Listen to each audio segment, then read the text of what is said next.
Hey there, it's time for the show, the Tatiana Show, where you make friends and talk life and crypto.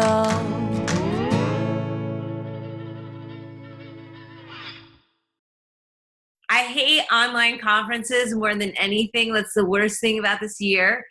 But today we're going to talk to two online conferences that are actually cool. This is a very rare event because most of them are terrible. But these are two of the coolest people that I know in cryptocurrency, two of my very good friends. I was thinking about Rodolfo, how I was at the very first Latin American Bitcoin conference. And that's, I think, where I became friends with Connie. And, of course, we've got Josh, who's participated with Rodolfo at LABitConf. He loves Connie. He's always supporting BitGive online and stuff. So this is a really fun day. Most people are sad because we have election crap, but we're not going to talk about the elections at all. We don't care about no stinking elections because we, ladies and gentlemen, have Bitcoin. And today, smashed through the price of 15,000. So I feel very optimistic, very bullish. I'm always bullish about it. Thank you so much for joining us today. We'll be putting out this show in November. So yeah, but that means that people are going to have enough time to register for your conferences. Welcome to the show, everybody. That's enough from me. Say hello and introduce yourselves to the audience of the Tatiana Show, please. I let my friend Connie first. Oh, well, thanks, Rodo. I'm Connie Gallippi. I'm the founder of BitGive, and I've been on the show a couple times, probably more than a couple times over the years. And BitGive is the first Bitcoin and blockchain nonprofit in the industry. We're over 7 years old now. I've actually been to every single LABitConf and hopefully the virtual one this year. We're lining up our first virtual conference as well in about 2 weeks. So it'll be all about Bitcoin and nonprofits and philanthropy and social impact. And we have speakers from all over the world. Wow. Including Rodolfo. Well, my name is Rodolfo, as everyone said. I lead several projects in the crypto space, mostly related to Latin America. Founder of the Bitcoin and Argentinian NGO, the first NGO in the whole region. Also La Bitcoineta, a band that travels around Latin America, showing and talking about Bitcoin to small cities and small groups of people. I lead LABitConf, which is this conference that all of those who are here have been, and I guess that they have it in their heart, like one of the nicest conferences around. The best. It's really, Number Word one. up. Every year. They win. You guys win every year. Yeah, gotta say. Absolutely. But it's a very special conference, and this is when Tatiana said we all hate online conferences. I feel sort of the same, and I was not decided to do a conference at all in the BitConf until I found something that I thought it was really special. It was I tend to talk about the BitConf experience, which is not the conference itself, always with high speakers and stuff like that. But I really focus on the experience of what you feel when you're in LABitConf and around LABitConf, all the activities around. So if I was not able to do something like an experience itself, I was about not to do it, but then I really think, and I will show it later if Tatiana allows me, 2 videos about what we are working on, and I almost 100% sure that no one has been in something similar to what we're doing now. So I think it's an event that people should attend. Oh, so folks, stay tuned for the Tatiana Show. One more thing. Like Steve Jobs used to do his one more thing. Now we've got the Rodolfo one more thing, and then it'll be this amazing thing that no one's ever seen before. Yeah, awesome. Actually, we haven't been so open even about the videos I will show now, but eventually for the show, but of the streaming. But yes, it's very special. Awesome, cool. Okay, so Connie's been doing a lot of LABitConfs. Hers is coming up first. Why don't we run through exactly who's going to be talking, because I think that there's a lot of people getting into the crypto charity space because obviously it looks good on your resume, makes you seem like a nice person, but not all these things are cracked up to be the same. What do you think makes your event more special? Because obviously, Connie, you are like the first real crypto Bitcoin charity in the world. Not even like, you are the first Bitcoin charity 501c3.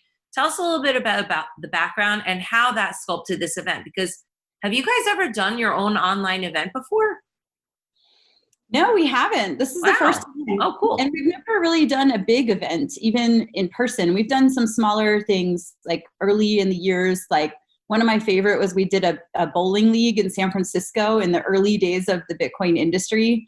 And we had like BitPay, Zappo, Coinbase, Kraken, all those guys competing in a bowling tournament. So that was pretty fun. But we've never done a virtual event and we've never done a conference. So this is a big deal for us. It's a lot of work, as Rodolfo knows way too well.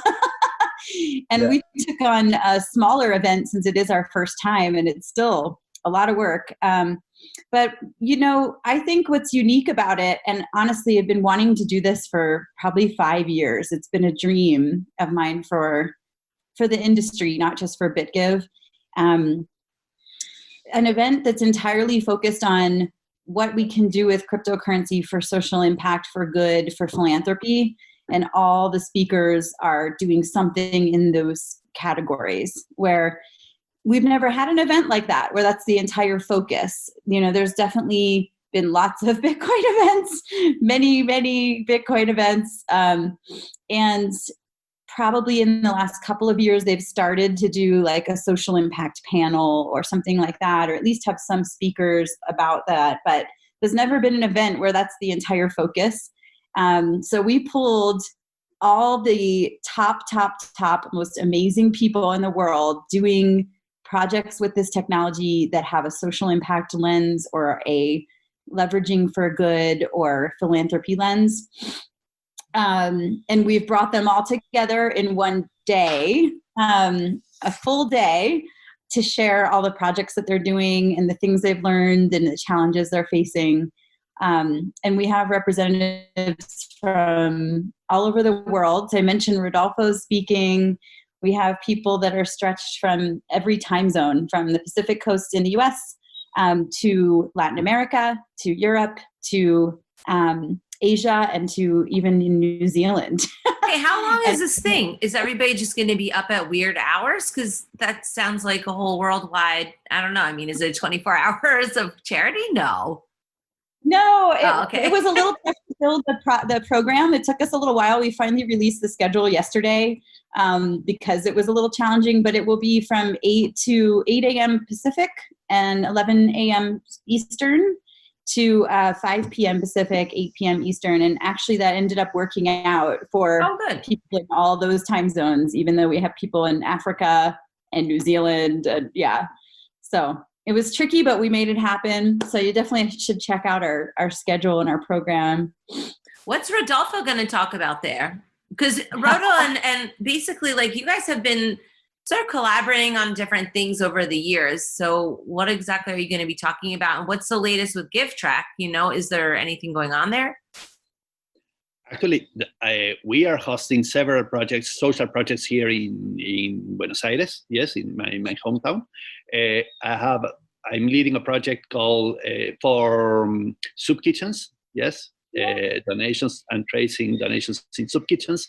I'm leading a project when I'm in my NGO is leading a project related to social identities in slums. Yes. And financial inclusion in slums.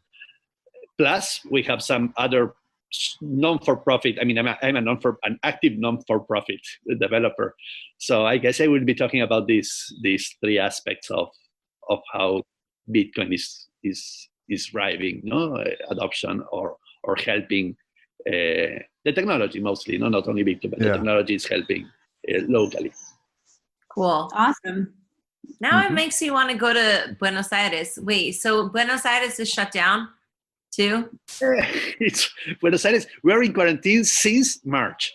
just to give you an idea. We've never left the Is there quarantine. anywhere in the world? I don't want to veer off too much, but is there anywhere in the world where there's Uruguay. like a Uruguay? Uruguay.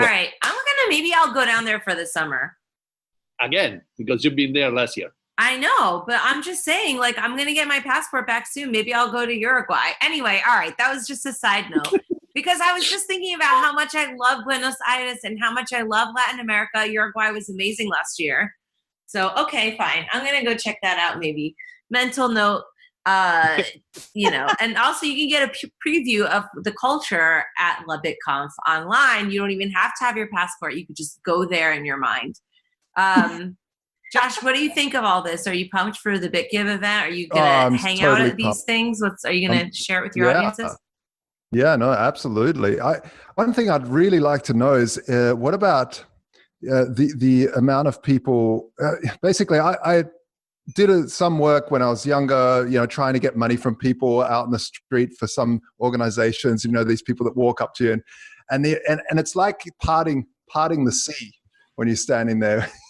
People kind of really actively try to ignore you and I'm in a rush. And it's really, really hard to stop someone and have a genuine conversation because the whole time you're wanting money from them. And this is, I see the same thing when I go to investors, except I'm asking for money for something that maybe will return an investment to them. Are there any projects where people can invest in places that need the money, and maybe there's like a token or some sort of a receipt that they get that they can use in a way, or if it's directly pays back to them? Or is there anything like that in this space where we're actually using for-profit models in a way that's good instead of evil? I think there are evil? But I think there are. I don't directly work on those, but I think, Rodolfo, your soup kitchen project is similar. It's not really a for-profit model, but it is like people give and receive something back, right? Yeah. Actually, in the soup kitchen project, not really. Yes, they just get the tracing of who really got the value that you donate. It's more like the projects that you're doing in yourself, but in BitGive. But I think that the projects related to carbon credits, stuff like that, yes, where you invest in something that eventually it gives value to the one who's doing the project, yes, but that project creates value that then others buy the token, yes, that it's created representing the value that created. Like, I don't know, I've been doing, there are some projects here in Argentina, I've been doing recycling of stuff, yes. So you have the recyclers, you have this community, they create this token, and then you sell these to companies that want to get these green tokens, yes, of being recyclers while they are not recycling. They buy the tokens of recyclers. So I think those kind of projects are around, yes. I know there is a project called Circular here, done by EOS, that is working in something similar too. So I think these circular projects, there are some going around. And we'll see more of them. I think the carbon credits, which is this concept of buying stuff that someone others does that I should do but I can't do, and I think this will be something that we will see much more frequently in the space in the near future. I think it's like the one very good use case of the technology. Because this was one thing I kept on thinking is, how can this be renewable? We all talk about renewable energy and renewable businesses. And really, in my experience raising money, it wasn't renewable. It was like we always had to continually go out there and get money. Whereas if we could build something that piped back through, it would be a lot easier to sell and a lot easier to allow people to come in. And that's why it was always stuck in my head. Like, yes, but renewable. Anyway, both things are relevant. Yeah. It's not that everybody is willing to donate, yes, but there is a lot of people willing to do stuff when they can't do it themselves, yes. And what you need is to show them that there is a tool where you can certify or be sure that what you're giving goes to the hands to the ones are needed. So I think it's not for everyone, but there is people that really feels that they would like to be doing most for others, and they can do it because of their daily duties. So I think that philanthropy has to do with that. It's philanthropical people. Yes, it's not for everyone. It's not for for every regular people. It's for philanthropical people that want to know that their money goes to where it should go. Awesome. Yeah, exactly. And I think people who are in that mindset, the way they think about things, and I'm speaking generally, of course, but is that they are making an investment in that person that they're giving to, or that community or society in general, or whatever it is that they're providing to improve it, that will then give back to the community or people in general and improve our overall community as humans, right? Or our environment, or whatever it is. So it's an investment, but it's not an investment where they're expecting a personal gain to come back. It's about investing in the community. Mm-hmm. Because I've been doing it. Yeah, exactly. Yeah, and it's very rewarding. I mean, what you do get back is being rewarded with seeing how things improve, and that you could be a part of that. And that's a lot of what GiveTrack is all about. Tatiana, you were asking about GiveTrack. That's the whole concept, is that, it's leveraging the technology to improve efficiencies for NGOs, but it's also about transparency and engaging donors so they can actually see what happened, understand that they, directly were involved with that impact.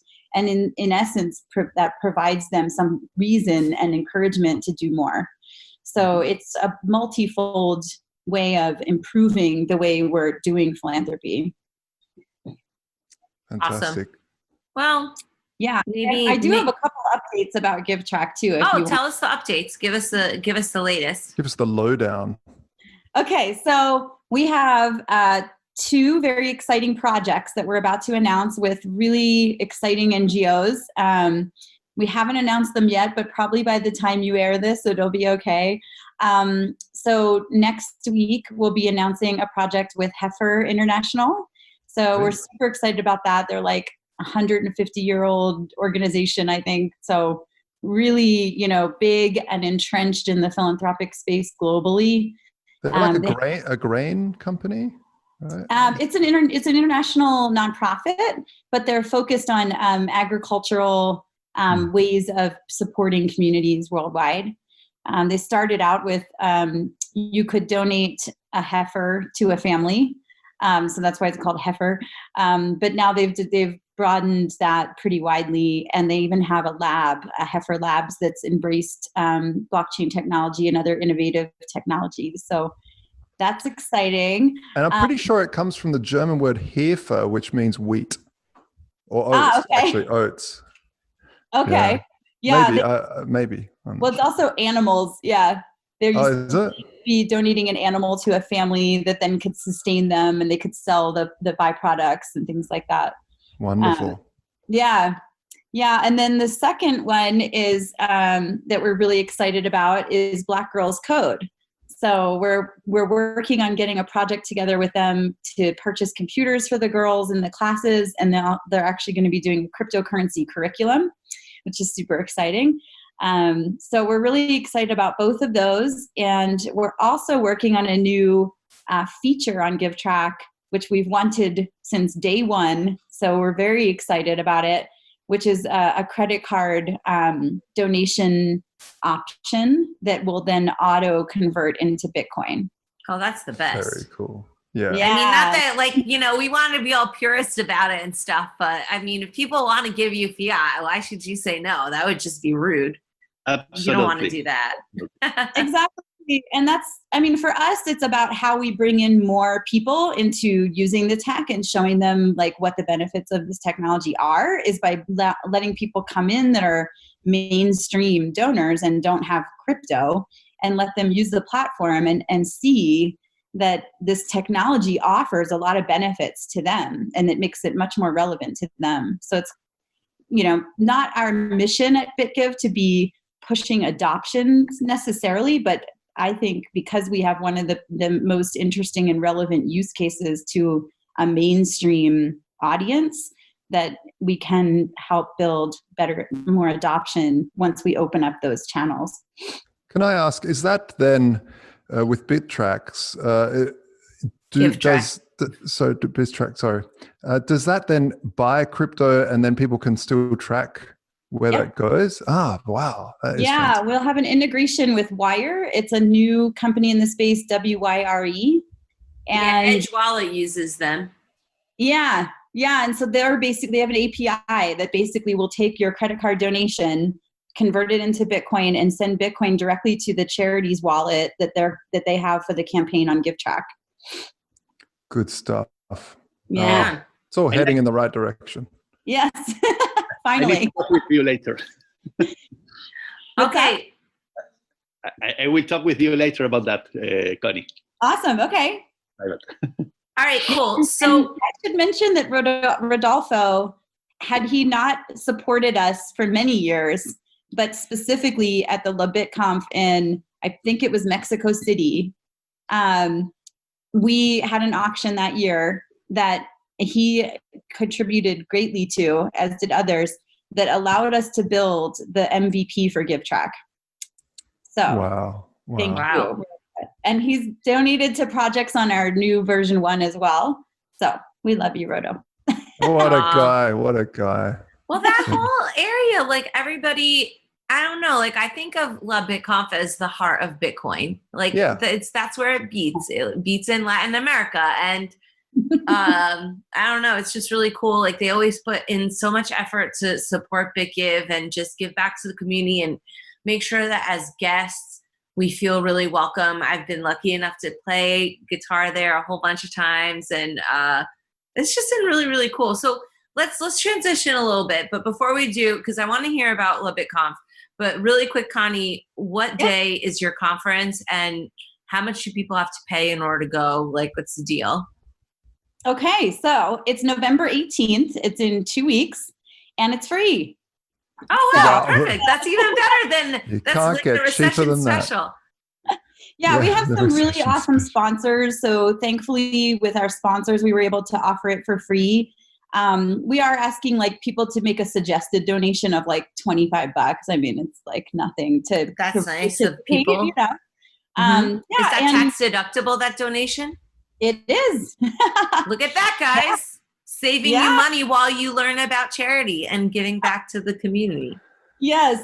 Yeah, so everybody check it out. Go to the website. It's BitGiveFoundation.org/conference 2020.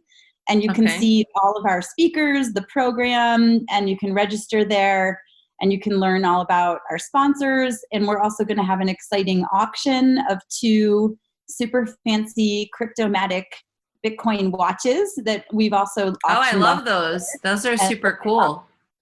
Those are great. They donated them to us for this event. So wait, really quick, I do want to talk about Rodolfo, but I want to give some props to your sponsors. Which companies really quick are sponsoring you guys? Yes. It couldn't happen without them, so they need the props. Exactly, yeah. Our lead sponsor is Vesper by Block, which is a new De-Fi product that Block is putting out. Awesome. And then we have 2 gold sponsors, BitPay and Vector Crypto Capital. And then we have 3 silver sponsors, BitGo, Fidelity Charitable, and Elizabeth Rosiello, which is the founder of BitPesa.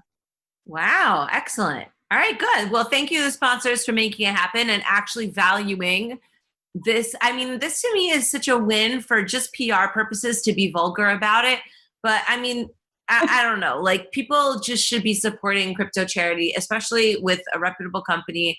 And I'm excited for your event. I think I'm even going to be singing, I hope, right? I think that's the plan. Yes, you are. We have to work that in. Yes, I'm excited about it. Cool. All right. So Rodolfo, now, what is your most exciting thing that you're going to tell us about LABitConf? Like you've already given us a little teaser. You've talked to us a little bit about the charitable world. You're on mute, so make sure that you unmute yourself when you answer these questions. And tell us what we can expect at LABitConf. Like, what can you tease us with? Actually, I'm all excited about this LABitConf. I know you are. Not about the work that you need to put behind it, Yes, but about what we are doing. Let me show you. Can I share my screen and show you? We could try. I never did that before, but let's give it a shot. Yeah, try it out. So. Oh wow! Look at that. It worked. Okay. We're so modern. So give me 1 second here. I will maximize this. Okay. I'll show you the first video. Yes. Cool. This is the trailer.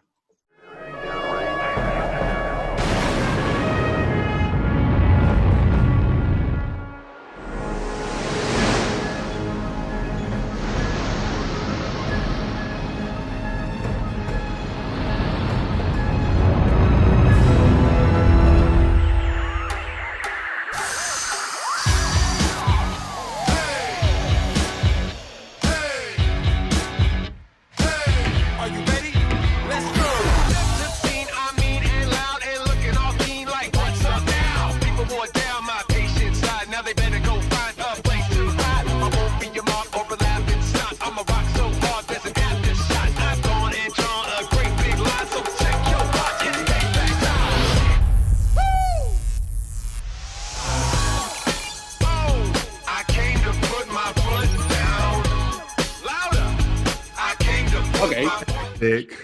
Epic. Love it. Awesome. Very, very cool. So does that mean that there's going to be like animated conference stuff, or what does that indicate? It's like a very cool promo video. I like it feels like claymation to me, which I like. Thank you. Actually, I think it's I never seen a video intro like this one, a conference intro like this one. So I think it's very special, really, what has been done. This is, the conference will have some 3D content. I show it in the next video, if you allow me. Yes, please. We have 3D talks of Jim Song, of Jameson Lop. We have Max and Stacy doing a 3D talk. We have Jack Mosuko. We have Alakanani, that I guess Connie knows her well. And I don't remember. We have CZ from Binance doing also a talk. So this will be 3D content that later on can be like a full stream of 1 hour content, yes. And beyond that, we have like regular talks. Some will be on stage, some will be streamed, yes, but it will be a mix of that. And the video itself, after I've seen the video, I decided I was willing to do also a VR party in the moon, or on the moon. So on Saturday, after the conference, on Saturday, we will have a full moon party with a lot of fun stuff on it. So people who has a VR, they will be able to join and have an avatar with their spacesuit and all the stuff. Plus and let's remember, this is 12th of December, so we will be on the moon actually for that day, no, I guess. Well, if it keeps going like this, definitely, if it keeps going like this, I guess we will be there. So I think it should be like a going spot for fun place to go for every crypto lover, yes, that event. And then the rest of the days, from Monday to Friday, from the 7th to 11th, we have a very short days, yes, 2.5 hours per day, small content, Spanish and English, 2 different tracks, yes, English, more our kind of talks with for the crypto people. No, our conference is more like Honey Badger. It's like a conference of philosophical aspects and technical aspects and all that. And then we have the Spanish version, which will be more for introductory aspects of Bitcoin and also understanding trading and De-Phi and all that stuff. And we also have we are working on some kind of partnerships with like premium media partnerships, where our conference will be also restreamed on their sites, yes. Things like Campus Party and other well-known events will restream. And the space, the tickets on the site are limited, because we will have a special streaming on site and a complementary streaming for the restreaming. So it's very interesting. And let me show you a bit about what we are doing for the 3D talks. Cool. That sounds great. Huh? How much is it, by the way? How, like, are people like paying, like, what are they paying to go and experience all this? Do they get access to everything? I'll let you know in 1 second. Oh, I like you're leaving it to the best part.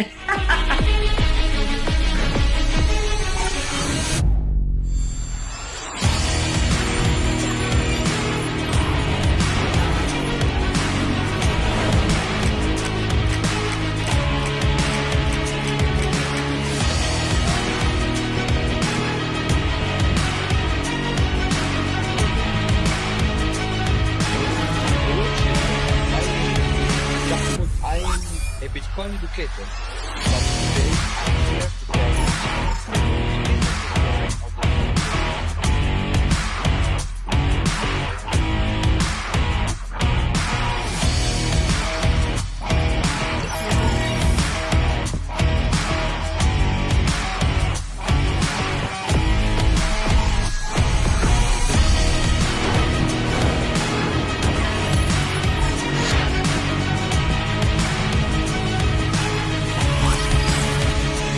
Dude, epic. Yeah, awesome. Yeah. Wow. Love that. That's fantastic. So I've got my Vive here. I've got my Vive. Do I just did you send like these suits? Did someone send these suits to Jimmy and all the people that are going to be talking, or do they have to go to a special place to like be all spotted up so they've got full body tracking? No. This is different. We have their audio, yes, their voice, and we hire an actor to do all the movements with mocap, and then we render the version, the Jimmy version, yes, with some fun aspects. I mean, you need to see it. Wow. Wow. I don't want to Cool. reveal everything, yes, but I think it's definitely, as I said, we don't like online events. But if there is one event to go, I think this at least it shows it will be really attractive to see and to enjoy. And I always feel that LABitConf is like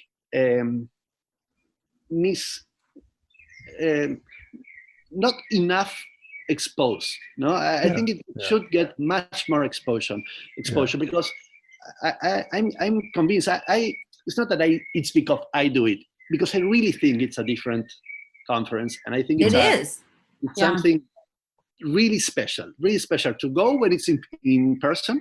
Yes, really, really different. And because I've been traveling to lots of conferences. Yes, it's not shilling and stuff like that. And I think that the online event will be also very, very special. And as I said, it's very small content. Yes, so you can just pop in 2 hours and see the content of that day. And we are doing it in Latin America. It's like 12 o'clock 12:30. So for Americans, you have the whole span from 8 to 12, depending where you are set, and Europeans can see it from 6 to 8, 12, whatever span of hour they have. So we are placing this for being as global as we can, and also very open to receive help in promoting. The good thing about LABitConf, the other special thing about LABitConf and almost all my projects, is that it's non-for-profit.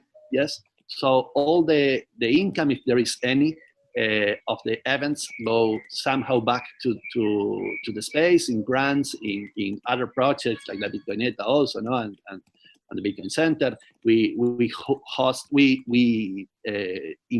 give money to other NGOs that are trying to do stuff. So I think that LABitConf it's beyond the fact of being a nice conference. It's a good thing to do and to support. I don't feel we have like sponsors, we have like supporters. Yes. That's what we seek. People being willing to support this kind of event that gives back so much value and raises attention to Latin America. Yes, as this is the objective. We are not in the focus of selling, we are more in the focus of raising attention to our region. Yes. Which has several reasons to be attended. No, one because of to raise attention. One because there's a big need of this kind of monetary systems, yes, in countries with so much inflation and corruption and stuff like that. So when I started all these projects in 2013, it was because I felt this was something to be done for our in our countries. Yes, that is.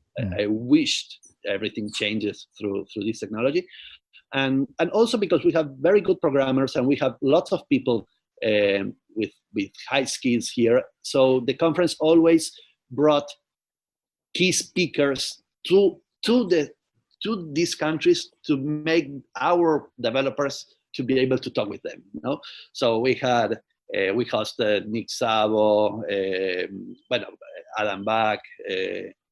I don't remember all the names. Andreas, all of them. The core developers have been in our event, yes. Andreas always talks in the events. This year, Andreas Antonopoulos will be talking again. And Matt, Stacy, as I showed.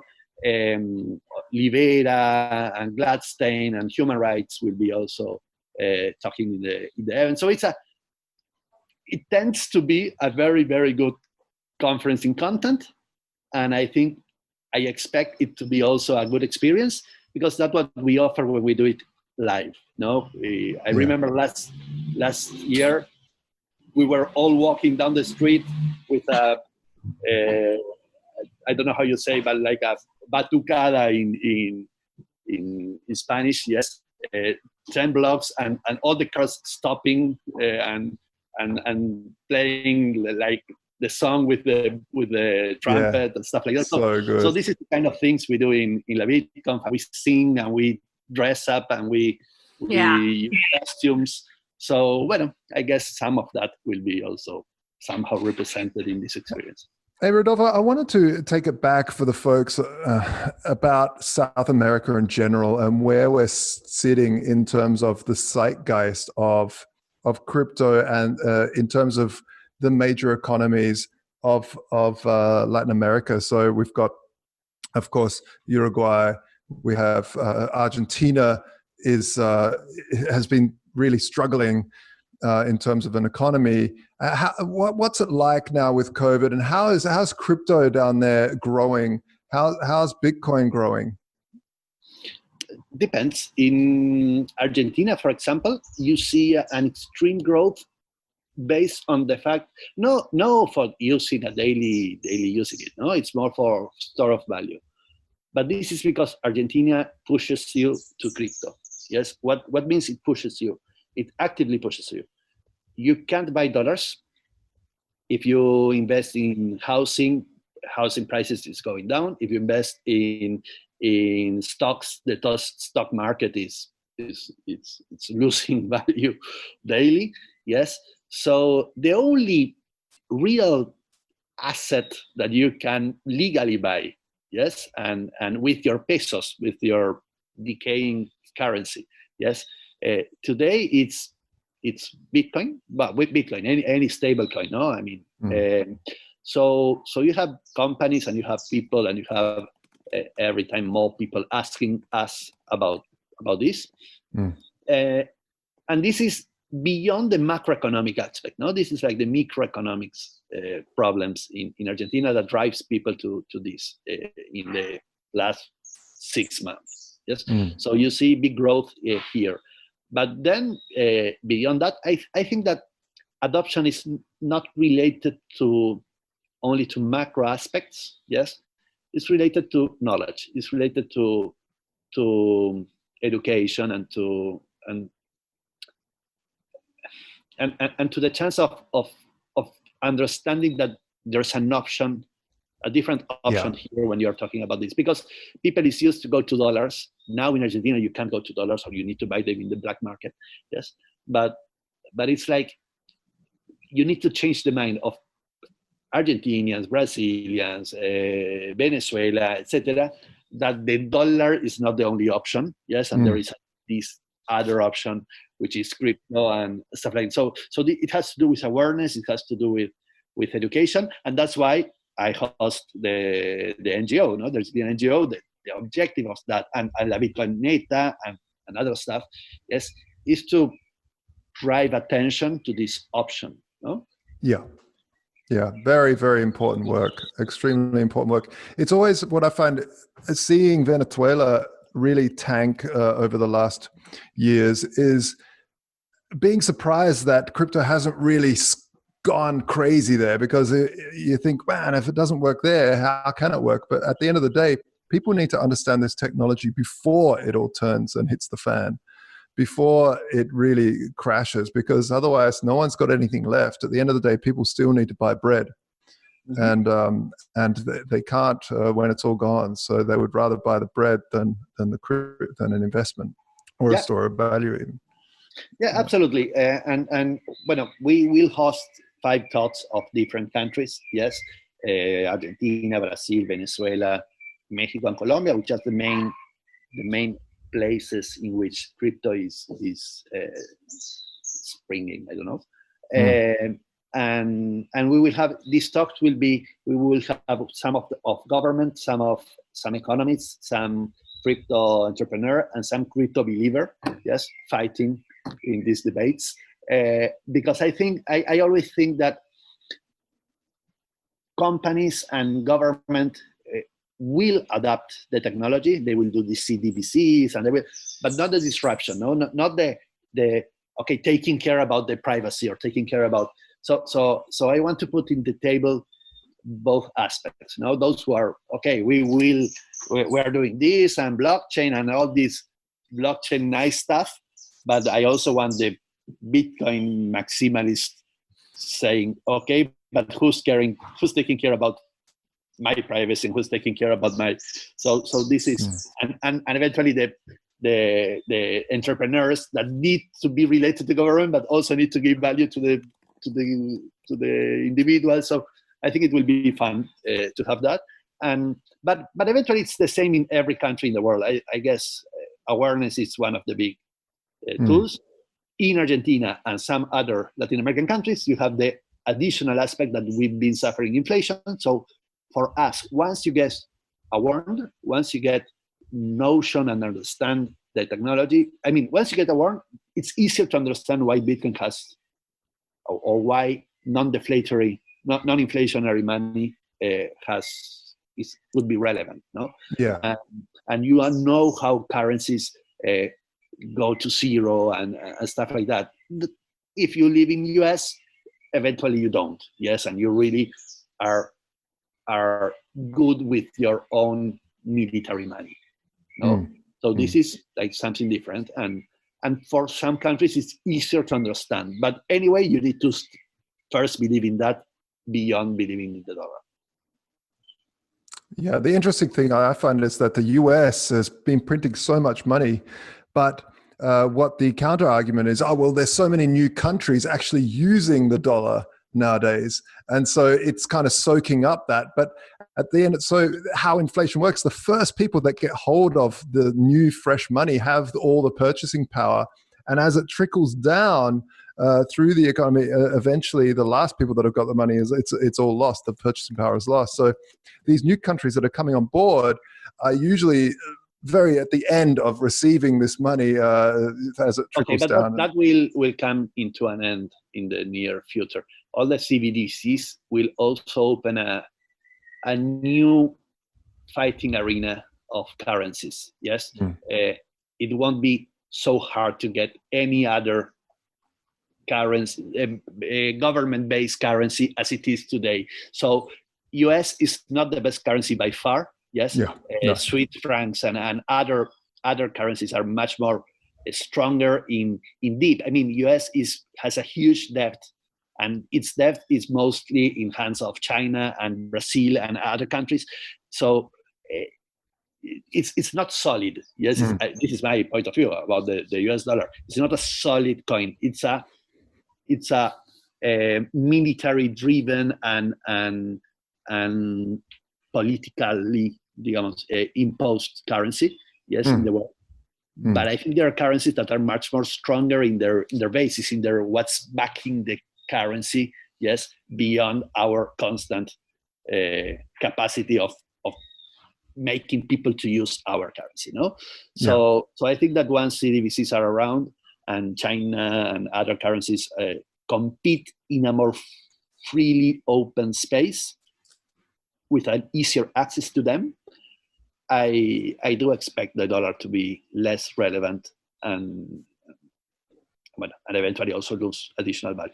Yeah, I always imagine it like if Ripple, for instance, went across to strange countries, put guns to people's heads and said, use this to settle oil trades, then it'd be like, that can't go on for too long, guys, without it really breaking apart. You can't keep using violence to enforce use cases for your crap coin, basically. Yeah. I mean, I don't want to go into it's only violence. No, I mean, Argentina goes into dollar not because of violence. No. But really, it's violence is when you are in the ONU and you lead and you don't allow other things to occur. And when you are in leading, it's political violence. No, it's not really only military violence, but it's keeping the dollar as the petroleum payment system. Yes, so you have political tools to support that and to do that. But when we start having other kind of easier flowing currencies, yes, I guess this might slowly change too. So I foresee a different world in the near future. And beyond all that, Bitcoin it's still walking slowly in the middle, and they will fight, and Bitcoin will keep walking, and getting all the debris of all these fights will keep pouring into Bitcoin, which is only focus is to become a very good money, yes, which eventually means also very good store of value, and all the other aspects of it. And then a good currency. I feel like we don't care, and let CBDCs come, and let's the war of digital currency, yes, occur, but it will have its outcome. And I think that the only one non-affected will be the only one which is not related to a country itself. No? Well said. Well said. All right. Tatiana. So how could people participate at LABitConf? Where does it go? But they need to go. Actually, we're launching the website on Monday 9. Yes. Okay. We have a preliminary website, but it's not the real website. Also, the website will be nice website. So they go there, they click register, and they just leave their names, and they are already registered. It's fully free. I guess this year we're spending much more money than what's coming from sponsors, but I always do like that. I first think what we want to do, and then I go and try to find sponsors or supporters to what we want to do. But I feel like everybody's planning for that. I really like what we're doing, and I hope everyone is capable to enjoy what we are doing because it's done for the community. It's a community-driven conference. It's not a business-driven conference. So I really hope community is able to join and to enjoy what we're doing. Excellent. Wow. Two of the great. We're gonna be busy, aren't we, Tatiana? We're gonna be all these online conferences. I'm finally gonna go to an online conference. I'm very rarely seen at these, but I am excited about both of these. So thank you guys for joining us. The links to these are gonna be in the show notes. Share this episode. If you have like a newbie friend or somebody who's not interested in the tech side, send them to Connie. If you have any Latin friends, maybe a Latin neighbor, be like, hey, I've got the conference for you. So thanks everybody for checking it out. Thanks everybody for being interested in this kind of stuff and participating in this community and not worrying so much about the dirty E word, AKA election. Just, buy Bitcoin and carry on. Thanks that's everyone. the true vote. All right, cool. And go check out Vaultoro if you want to get into gold and Bitcoin. Go to my company, Crypto Media Hub, and talk to us if you need marketing and PR. But anyway, bye, everybody. We'll see you next time. Thank you. The Tatiana Show has been brought to you by CryptoMediaHub.com, a boutique marketing and PR agency for Bitcoin and beyond. What's the point of all this technology without a little love in our lives? Our hosts, Tatiana Moroz, Dr. Stephanie Murphy, and Lauren Kasovitz, have come together to bring you Proof of Love. Go to proofoflovecast.com.